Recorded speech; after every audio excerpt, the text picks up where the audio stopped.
한번 인사하십시다. 환영합니다. 반갑습니다. 은혜 받읍시다. 세계적인 부호 록펠러에게 어느 날 신문 기자가 이렇게 물었습니다. 당신은 현재 가지고 있는 재산에 만족하십니까?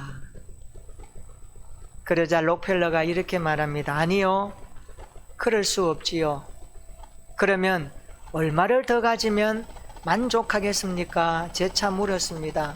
그때 유명한 한마디로 이렇게 대답합니다. 조금만 더, 조금만 더, 이렇게 대답했다고 합니다. 사람들은 조금만 더 가지기를 원하고 조금만 더 가지면 만족하고 행복할 거라는 생각이 보편적인 생각인 것 같습니다. 그래서 어떤 사람들은 조금만 더 가지기 위해서 불의한 방법으로 취득하는 삶이 얼마나 많습니까? 오늘 10계명 가운데 마지막 계명입니다. 내 이웃의 집을 탐내지 말라, 이렇게 시작합니다. 여기 탐내다라는 말은 하마드라고 하는 단어인데 자기의 유익을 위해서 사람이나 물건을 가지는 열망을 말하는 표현입니다. 이 단어는 탐욕에 사로잡힌 내적인 상태와 외적인 행동에 대해서 표현하는 말씀입니다. 그래서 제 10계명은 탐욕을 금하는 말씀이 되는 것입니다. 출애굽기 20장 17절에 보면 내 이웃의 집을 탐내지 말라, 이렇게 시작하는데 신명기 5장 21절에 보면 내 이웃의 아내를 탐내지 말라, 이렇게 말씀합니다. 출애굽기 20장에는 탐내지 말아야 될 대상이 집과 아내와 남종과 여종과 소와 낙이다라고 말하는데 신명기에서는 아내가 맨 앞에 나오고 있습니다. 내용은 이렇습니다. 집이라고 하는 것은 어떤 사람에게 포함된 모든 가족과 소유물을 총괄적으로 나타내는 단어이기 때문에 그렇습니다. 그래서 제 10계명은 인간의 내면에 있는 탐욕을 금하는 하나님의 말씀입니다. 이 탐욕은 인간이 타락함으로 오게 된 것입니다. 타락은 바로 인간이 탐욕함으로 말미암아 나타나는 증상이기도 합니다. 탐욕은 타락의 증상이죠. 민수기 11장에 보면 이스라엘 백성들이 광야를 여행하는 중에 하나님께서 만나를 내려주시죠. 매일 먹을 만나를 내려주셨는데 그들이 그 만나를 먹으면서 감사해야 될 텐데 감사하지 못합니다. 이제는 고기를 먹고 싶다. 단백질도 섭취하고 싶다. 만나만 먹으니까 기력이 다하여 우리에게 고기를 먹게 하라. 모세에게 원망하고 하나님 앞에 불평합니다. 하나님께서 메추라기를 땅 위에 보내어 주시죠. 메추라기는 철새 아닙니까? 이 철새가 2규빗 정도 사였다 하니까 적어도 90cm 허리까지 사이도록 이스라엘 진영에 메추라기를 하나님 보내주셨습니다. 얼마나 반가웠겠습니까? 밤낮 주야로 이스라엘 백성들이 그 메추라기를 모으는데 혈안이 되었습니다. 얼마나 모았든지 집집마다 아이들 대동해서 모았는데 적게 모은 자가 10호멜이라 그랬습니다. 10호멜은 2000리터의 부피를 말하는데 대로 말하면 218대입니다. 218대의 분량을 그들이 모았다는 겁니다. 그러니까 중닭 정도를 한 마리에 차곡차곡 넣으면 몇 마리 더 갈까요? 한 10마리 더 간다고 봅시다. 그러면 2180마리를 적게 모은 가정에서 끌어 모은 겁니다. 많이 모은 가정은 더 많이 모았을 것입니다. 그것을 이스라엘 진영에 다 펴가지고 햇볕에 말렸습니다. 이유는 무엇입니까? 다음을 위해서, 먹기 위해서. 어찌 보면 좋은 것 같습니다마는 그들은 하나님의 공급하심을 그렇게 탐욕함으로 말미암아 표현했던 겁니다. 그래서 민수기 11장 33절에 보니까 여호와께서 심히 큰 재앙을 내리셨다, 여호와께서 백성에게 진노하셨다, 그렇게 말씀하고 있습니다. 시편 78편 31절에 따르면 이스라엘 청년들을 비롯한 다수가 하나님의 진노하심으로 죽음을 경험하게 되었습니다. 하나님께서 왜 진노하셨습니까? 민수기 11장 34절에 이렇게 말합니다. 그곳 이름을 기브롯 핫다아와라 불렀으니 욕심을 낸 백성을 거기 장사함이었더라 말씀합니다. 하나님은 백성들의 탐욕을 심판하셨다라고 말씀합니다. 탐욕으로 죽은 사람들을 장사하고 그곳을 기브롯 핫다아와 탐욕의 무덤, 괴로움의 무덤이라고 말씀하고 있습니다. 이스라엘 백성들은 하나님의 공급하심을 믿지 못하고 탐욕의 모든 것들을 걸었던 겁니다. 그래서 하나님께서 그렇게 그들의 탐욕을 불순으로 심판하셨다라고 말씀합니다. 그래서 탐욕은 타락한 욕망입니다. 타락한 욕망이 우리 안에 있을 수 있습니다. 아니, 죄를 지은 인간은 본성적으로 탐욕이 묻어 있습니다. 그래서 성경은 탐욕을 탐심으로 이렇게 나타나는 경향을 많이 말씀합니다. 창세기 3장 6절에 보면 여자가 선악을 알게 하는 나무를 보고 무엇을 느꼈습니까? 먹음직도 하고 보암직도 하고 지혜롭게 할 만큼 탐스러운 나무라고 그렇게 보았습니다. 그때부터 탐심은 시작된 것입니다. 갈빈 목사님은 창세기 3장 6절의 말씀을 이렇게 해석합니다.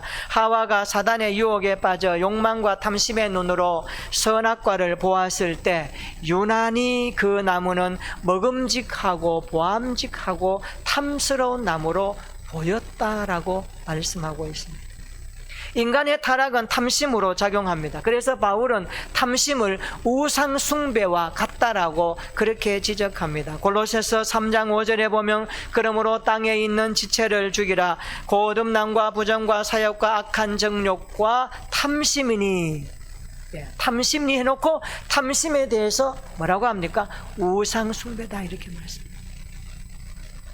그러므로 우리가 무언가에 집착하고 극도로 탐하게 되면 그것이 하나님의 자리를 빼앗는 우상 숭배의 역할이 된다라는 것을 바울은 가르쳐 주고 있습니다.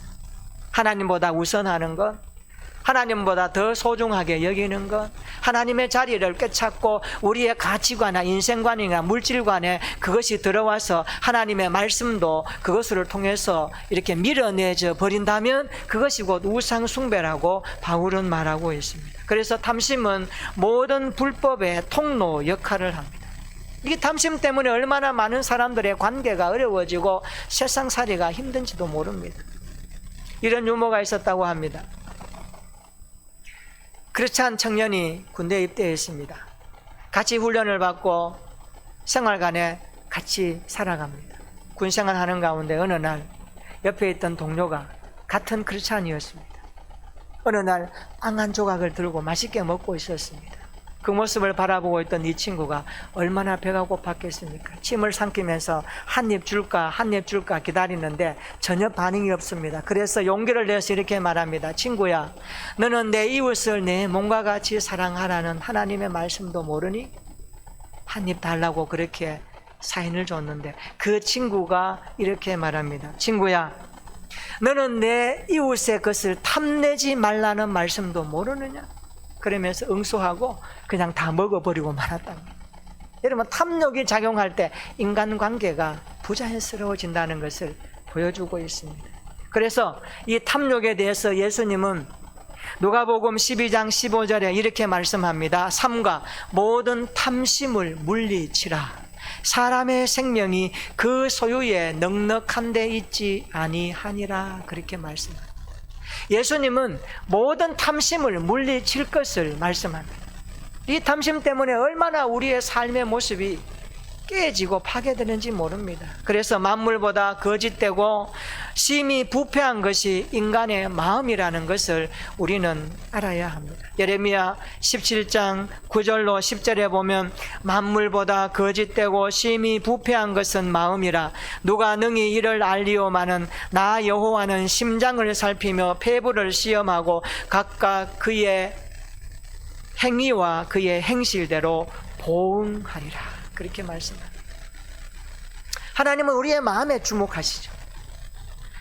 우리의 마음이 중요하기 때문에 사람들은 외모를 보지만 하나님은 중심을 바라보십니다. 그 마음이 하나님을 향하여 펴져 있는가? 그 마음이 탐심이 있지는 않는가? 마음의 태도가 삶의 행위로 나타나고 생각으로 입술로 나타나는 거죠. 그래서 마음의 탐욕은 모든 죄의 원천이 되고 죄의 뿌리가 되는 것입니다. 제10계명은 타락한 욕망을 금지하면서 포괄적으로 종합적으로 주시는 계명입니다.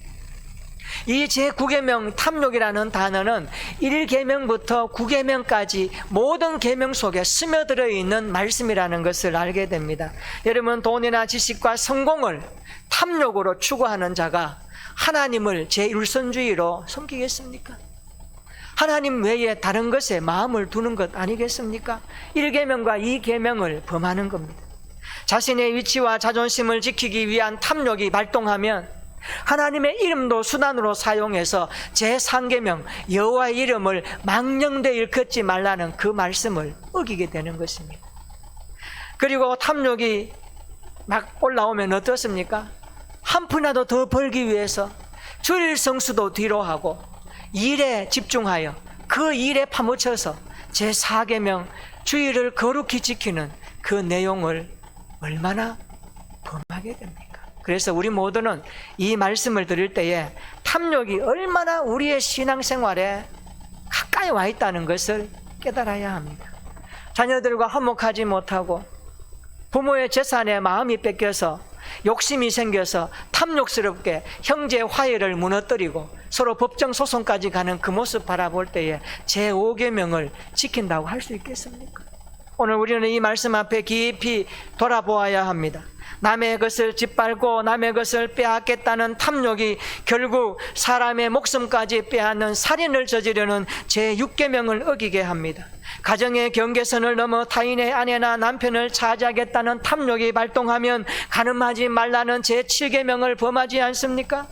가짜 영수증으로 남의 돈을 먹겠다는 탐욕이 일어나면 도둑질하지 말라는 제8계명에 걸리는 것입니다. 지금도 제9계명은 어떻습니까? 얼마나 많은 사람들이 위증을 해서라도 자기의 이권을 챙기고 자기의 것을 챙기려고 하는 거짓말하는 제9계명에 살아가고 있습니까? 이렇게 볼 때 탐내지 말라라고 하는 제10계명은 타락한 욕망을 금지하는 포괄적인 말씀이면서 종합적인 계명이라는 것을 우리에게 가르쳐주고 있습니다. 타락한 욕망은 인간의 모든 것들을 몰락시키는 시작이죠. 그래서 이 탐욕이라고 하는 것이 얼마나 무섭다는 것을 우리는 알아야 됩니다. 이 탐욕의 노예가 되면 아무리 가져도 감사할 줄 모르죠. 한 부자가 있었습니다. 성경에 나오죠. 그가 농사를 지었던 사업을 했던 엄청난 소출이 들어온 거예요. 창고에 가득가득 쌓았습니다. 창고가 넘칩니다. 모자랄 지경입니다. 그래서 어느 날 창고를 더 지어야 되겠다. 창고 증축 계획을 하면서 밤중에 행복하다라고 생각하며 고민하고 있는데 어느 날 하나님이 그에게 말씀을 하십니다. 누가복음 12장 20절에 이렇게 말씀하죠. 하나님은 이르시되 어리석은 자여, 오늘 밤에 내 영혼을 도로 찾으리니 그러면 내가 준비한 것이 누구의 것이 되겠느냐라고 말씀합니다. 적어도 이 부자는 물질 소유한 것을 인생의 목적으로 삼았습니다. 그런데 예수님은 그것을 어리석다라고 말씀합니다. 21절에 왜요? 자기를 위하여 재물을 쌓아두고 하나님을 부요하지 못한 자와 같이 여기는 그것이 바로 어리석다라고 말씀합니다. 다시 말하면 부자는 자기의 소유와 재물에 가치와 의미를 부여하고 살았습니다. 절대적인 가치를 거기에 두었습니다. 예수님은 이것을 어리석다라고 말씀합니다. 이것은 부자의 탐욕을 우리에게 보여주는 겁니다. 그래서 탐욕에 눈이 어두워져서 하나님도 보지 못하고 하나님도 없는 그 사람을 가리켜서 어리석도다라고 말씀하는 것입니다. 구약에 보면 탐욕 때문에 한 가정이 엄청난 멸망을 당한 것을 보게 합니다. 우리가 잘 아는 아간이 그 대표적인 예죠. 이스라엘 백성들이 여호수아의 지도로 가나안 땅에 들어갑니다. 그러게 철옹성같이 버티고 있던 여리고 성도 하나님의 은혜로 무너뜨립니다. 이제 아이성으로 향하여 진군합니다. 이스라엘 백성들이 아이성에서 전투를 하죠. 그런데 패배하고 맙니다. 상식적으로 패배할 수 없는 전쟁인데 패배했단 말이에요. 이유가 무엇일까요? 성경은 하나님의 물건을 훔친 범죄자가 있었기 때문이라고 말씀합니다. 어떻게 이 범죄자를 찾을까요? 여호수아가 어느 날 이스라엘 백성들을 지파별로 다 모으게 합니다. 그리고 제비를 뽑게 합니다. 유다 지파가 뽑히죠. 그리고 세라 족속이 뽑히죠. 각 남자를 다 모아서 거기서 제비를 뽑으니까 삽디라고 하는 사람이 뽑혔습니다. 그의 가정에 아간이라는 사람이 최종적으로 뽑혔던 겁니다. 그래서 아간은 유다 지파에 속한 범죄자로 판명되죠. 그래서 이스라엘 백성들이 그를 데리고 아골 골짜기로 갑니다. 모든 사람들이 손에 돌을 가지고 그를 향하여 던지죠. 아간이요, 돌에 맞아 죽었어요. 그리고 그 골짜기의 이름을 아골 골짜기라 그렇게 말씀합니다. 아골 골짜기. 성경 밑에 주열을 한번 보세요. 뭐라고 합니까? 아골, 그래서 괴로움이라고 되어 있습니다. 괴로움의 골짜기. 아간은 자신뿐만 아니라 모든 가족까지 비참한 파멸로 이루었던 그 이와 같은 죄를 왜 범했습니까? 성경은 바로 탐욕과 탐심에서 생겨난 비극이라고 말씀합니다. 찬송가에 보면 부름받아 낯선 이 몸 어디든지 가오리라 하면서 뒤에 가면 이런 가사가 나오죠. 아골 골짝 빈들에도 복음 들고 가오리라. 이렇게 두 가지 메시지를 품는 거예요. 아골 골짜기, 아간이 들어가 있는 겁니다. 탐욕스러운 인생, 하나님도 없이 살고 있는 이 땅의 사람들 향하여서 내가 복음 들고 갈 때에 거기에는 순교적인 나쁨과 고통이 따른다는 것을 우리에게 강력하게 촉구하는 말씀이죠. 이것은 쉽게 할 수 없는 겁니다. 오늘 복음 들고 살아내는 저와 여러분들 이 땅을 살아갈 때에 정말 주의 말씀이 아니고는 이 복음의 능력을 우리가 행할 수 없고 하나님의 자녀의 본분을 지킬 수 없다는 것을 철저하게 인식하고 깨닫고 고백하면서 하나님 주신 복음의 능력이 우리의 삶에 동화되어져서 우리의 신앙이 날마다 하나님을 기쁘시게 하는 믿음의 승승장구가 있어졌으면 좋겠습니다. 그래서 믿음 따라 살아가는 삶이 정말 이 땅의 많은 사람들에게 복음의 강한 영향력을 끼쳐내는 소금과 빛의 역할을 저와 여러분들이 작지만 있는 자리에서 감당할 수 있기를 주님의 이름으로 축원합니다. 바울은 에베소서 5장 3절에서 이렇게 가르칩니다.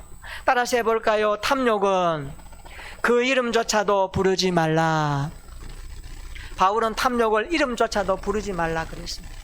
디모데전서 6장 10절에는 돈에 대한 탐욕이 일만하게 뿌리가 된다라고 말씀합니다. 제가 군대에 있어요. 지금도 생각나요. 같이 경계 근무를 썼는데 저보다 늦게 들어온 친구인데 계명대 다니고 있었어요. 성은 노스였어요. 이름은 밝히지 않겠습니다.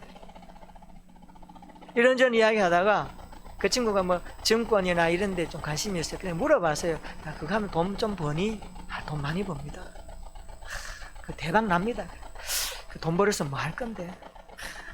자기 인생을 이야기해요. 스토리를 쫙 하면서 돈 벌었어요. 뭐 하고 결혼해서 뭐 하고 그 돈을 모아서 나중에 그 돈을 어떻게 쓸 거니? 라고 제가 한마디 던지니까 이 친구 대답이 아직도 제 머릿속에 남아있어요.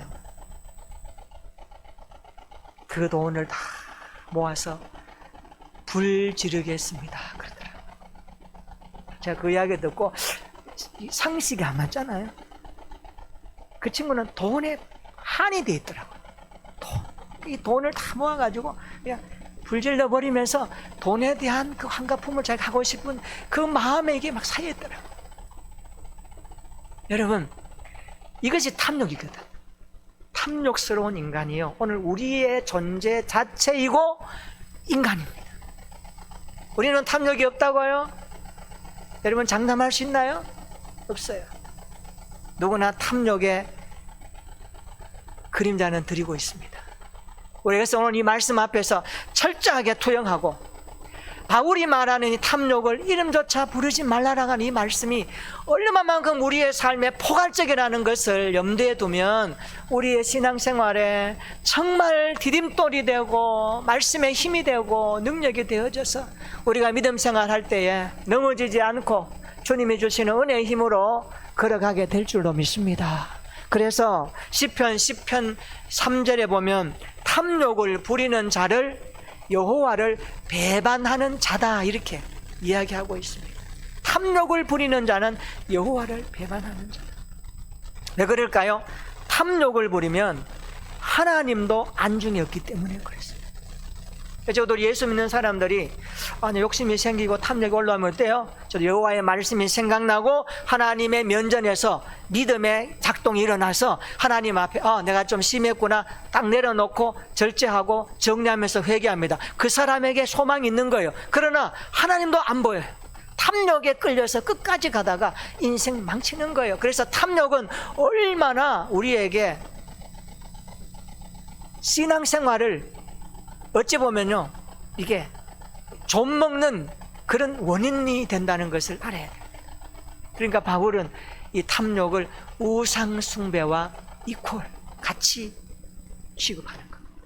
오늘 세상에 많은 사람들이요 이런 모습이 없다고 누가 장담합니까? 우리 주변에 우리가 살아가는 세상에 얼마나 탐욕의 노예가 되어져서 사는 사람들 우리가 많이 보잖아요. 그래서 우리는 내 이웃을 그리고 내 이웃의 집을 탐내지 말라라고 하는 제10계명을 어떻게 순종할까? 어떻게 우리의 신앙생활에 적용할까? 이 부분에 우리는 고민해야 됩니다. 그리고 오늘 원리와 답을 가지고 살아야 되지 않을까요? 저는 오늘 한 가지로 말씀드립니다. 내 이웃의 집을 탐내지 말라는 제10계명을 순종하며 살 수 있는 유일한 원리 하나, 그것은 이런 겁니다. 따라서 해볼까요? 자족하며 사는 것입니다. 따라서 합시다. 자족하며 살아갑시다. 옆에 분에게 한번 말해줍시다. 자족하며 살아갑시다. 시작. 하나님의 공급하심으로 만족하면 탐욕을 이길 수가 있고, 자족의 삶을 살면 탐심이 사라지게 되는 것입니다. 탐욕의 이면에는 뭐가 있어요? 채워지지 않는 공함이 있거든. 심적으로 탐욕의 이면에는 뻥 뚫려 있어서 그걸 채워야 되는 거예요. 그 탐욕이라는 도구를 사용해서 채워야 됩니다. 여러분, 우리의 마음에 정서적으로, 감정적으로, 영적으로 무엇을 채워야 만족할까요? 이 땅의 것 채워보세요. 만족할까요? 만족하지 못합니다. 솔로몬이 모든 걸 가져봤지만 만족하지 못해서 전도서에서 말합니다. 헛되고 헛되니 헛되고 헛되도다. 이 말이 뭘까요? 철저하게 삶을 살아보니까 경험에서 터득한 지식이면서 자기의 삶을 통하여서 우리에게 교훈하는 메시지입니다. 여러분, 땅에 그 어떤 것을 여러분 채워보세요. 만족할 수 있나요? 만족할 수 없어요. 여러분의 통장 잔고에 수십억, 수백억, 수천억 있으면 만족할 것 같아요? 행복할 것 같아요? 아마 그렇게 되면 주일날 예배 안 드릴 사람 많아요. 놀러 다니니까, 그 돈 쓰려고 계획하니까. 우리가요, 탐욕이라고 하는 이 공허감을 자족이라는 것으로, 하나님이 공급하시는 것으로 채워가지 않으면 탐욕을 극복할 수 없어요. 그래서 성경은 하나님의 공급하심으로 만족하면 탐욕이 없어지고, 탐욕과 탐심은 자족하면 사라지며, 탐심을 이기는 것, 탐욕을 이기는 유일한 단어, 그것은 자족이라고 말씀하는 겁니다. 그러면 자족의 신앙생활 되기를 축원합니다. 바울 한번 보세요. 예수님 만나고 나서 자족의 삶을 얼마나 잘 살았는지 우리에게 이렇게 교훈하고 있습니다. 빌립보서 4장 11절로 13절입니다. 내가 궁핍함으로 말하는 것이 아니니라. 이 말이 뭘까요? 내가 궁핍함 때문에 말하는 게 아니라는 거예요. 바울은 궁핍하지 않았습니다. 그런데 어떤 형편에 처하든지 자족하기를 배웠다 그랬습니다. 배웠다는 게 뭐예요? 경험적으로 터득했고 깨달았고 고민하면서 정리했다는 겁니다. 저는 우리 믿음 생활할 때 여러분에게 하나님께서 주시는 메시지가 마음속에 팍 안 들어오고 때로는 도는 것 같고 좀 왜 이러지, 말씀이 왜 나에게 잘 이해 안 되지 할 때 고민하세요. 붙드세요. 기도하세요. 그리고 그 말씀을 가지고 하나님 앞에 씨름하면서 여러분의 마음 가운데 레마로 부닥쳐서 여러분의 말씀화 되어지기까지, 육화된 말씀이 되어지기까지 하나님 앞에 씨름하셔야 됩니다. 그때 여러분의 입술에서 나오는 고백이요, 힘이 있고 능력이 있습니다. 바울은 그것을 자족했다라고 고백하면서 내가 일체의 비결, 여기 보세요, 일체의 비결을 배웠다라고 말합니다. 배고픔과 풍부와 궁핍에도 처할 줄 아는 일체의 비결이 뭘까요? 그 비결은 그 다음에 나옵니다. 예수님의 능력 안에서 누리는 자족함입니다. 하나님이 공급하시는 은혜 안에서 누리는 만족입니다.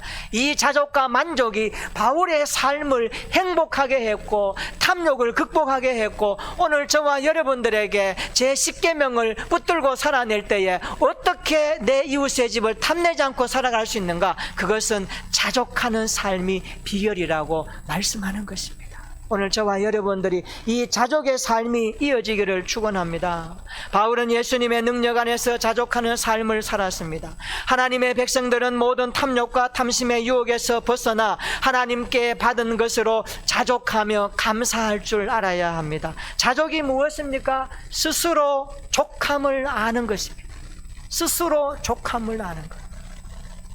그래서 찬양에 보면 이런 가사가 나와 있습니다. 사람을 보며 세상을 볼 땐 만족함이 없었네. 나의 하나님 그분을 뵐 땐 나는 만족하였네. 사람을 보며 세상을 볼 때 만족함이 없었네. 나의 하나님 그분을 뵐 땐 나는 만족하였네. 이 찬양이 우리의 찬양이 되었으면 좋겠습니다. 세상을 볼 땐, 사람을 볼 땐 만족함이 없지만 나의 하나님 그분을 만나고 십자가에 못 박혀 죽으시고 부활하신 예수 그리스도를 인격적으로 만난 신앙 고백 위에 세워진 우리의 삶이 하나님이 주신 은혜의 공급하심으로 나는 오늘 또 만족합니다. 나는 오늘 또 자족합니다. 나는 오늘 또 감사합니다. 나는 오늘 또 찬양합니다. 이 고백이 계속되어지기를 주님의 이름으로 축원합니다. 자족은 하나님이 자신에게 주신 것에 만족한다는 뜻입니다. 자족이란 없는 것을 바라는 것이 아닙니다. 있는 것을 소중하게 여기며 감사하는 믿음입니다. 그래서 우리의 믿음이 자족의 믿음인 것을 성경은 요구하고 있습니다. 우리 모두 이런 믿음을 가지고 자족하고 감사하며 만족하는 삶으로 행복한 신앙생활이 다 되었으면 좋겠습니다. 자족하면 탐욕은 사라집니다. 우리가 자족할 줄 알면 이것이요 경건 생활에 큰 유익이 된다고 성경은 말씀합니다. 디모데전서 6장 6절로 8절 한번 보세요. 제가 한번 읽어드립니다. 디모데전서 6장 6절로 8절입니다. 그러나 자족하는 마음이 있으면 경건은 큰 이익이 되느니라. 우리가 세상에 아무것도 가지고 온 것이 없음에 또한 아무것도 가지지 못하니 우리가 먹을 것과 입을 것이 있은즉 따라서 합시다. 족한 줄로 알 것이라. 이게 바로 자족의 삶입니다. 범사에 자족할 줄 아는 그런 삶은 경건에 큰 이익이 됩니다. 이 경건의 훈련이 뭘까요? 자족을 배우는 거고 자족을 연습하는 거예요. 여러분 있는 것에 감사하고 자족해 보세요. 만족해 보세요. 하나님 더 채워주실 겁니다. 이것이 신앙생활입니다. 하나님 주셨는데도 만족하지 못하고 자족하지 못하고 더 주세요, 더 욕심부리고 더 탐욕스럽게 하나님을 향하여서 더 우리가 한다면 여러분 어떨까요? 여러분 신앙생활은 자족이라는 이 그릇에 채워짐으로 말미암아 넓혀가시는 하나님의 작업 아닐까요? 구원받은 성도가 자족한다는 것은 하나님으로 만족한다는 것을 전제하는 게 아닐까요? 하나님 우리 인생의 주인 아니십니까? 아버지 아니십니까? 하나님께 뭐가 부족한 게 있겠습니까? 우리의 삶의 문제는 그릇이고 우리의 삶이 하나님을 향한 태도이고 믿음의 고백일진데 우리가 이것을 탐욕스럽게 하나님 앞에 받은 것도 모르고 감사하지 못한다면 얼마나 하나님의 마음의 아픔이 되겠습니까? 그래서 우리 모두는 자족함으로 이 탐욕을 극복하고 이겨내어져서 정말 경건 생활에 큰 유익이 되는 하나님의 능력을 경험하는 우리 모두가 되기를 예수님의 이름으로 축원합니다. 자족하는 삶으로 탐욕을 극복할 수 있기를 주님의 이름으로 축원합니다. 이제 탐욕이 오면, 탐심이 오면 자족이라는 단어를 내미십시오. 주님이 주신 살아가는 카드입니다. 여러분 마음속에 탐욕이 들어오고 욕심이 들어오고 그리고 불편함이 들어오면 하나님이 주신 생명의 카드, 자족의 카드를 내밀어서 그것을 정리하십시오. 내가 욕심 부렸구나, 내가 자족하지 못했구나. 하나님 내 안에 이 믿음이 자족하는 믿음으로 견고하게 채워져서 하나님 주신 분량만큼 내가 또 살아내고 더 크게 하시면 그것을 통해서 또 살아내는 믿음까지 더 넓혀주셔서 나누고 섬기고 전하고 선교하고 복음의 통로 역할을 하는 영적인 경건의 보좌의 삶도 누릴 수 있도록 하나님 나를 사용해 주시옵소서. 이 믿음의 분량이 채워지게 주옵소서. 기도하면서 오늘 이 말씀을 가지고 살아낼 수 있는 우리 모든 성도들 되시기를 예수님의 이름으로 축원합니다. 3월 7일부터 오늘까지 몇 개월에 걸쳐서 십계명 강해를 했습니다. 오늘 새벽기도 끝나고 이 말씀을 다시 한번 보면서 생각하니까 왠지요 이 십계명 말씀을 쭉 하면서 하나님께서 저 자신한테 준 게 너무 많았어요. 그래서 왠지요 십계명을 끝내려고 하니까 왠지 아쉽더라고요. 아쉬워요.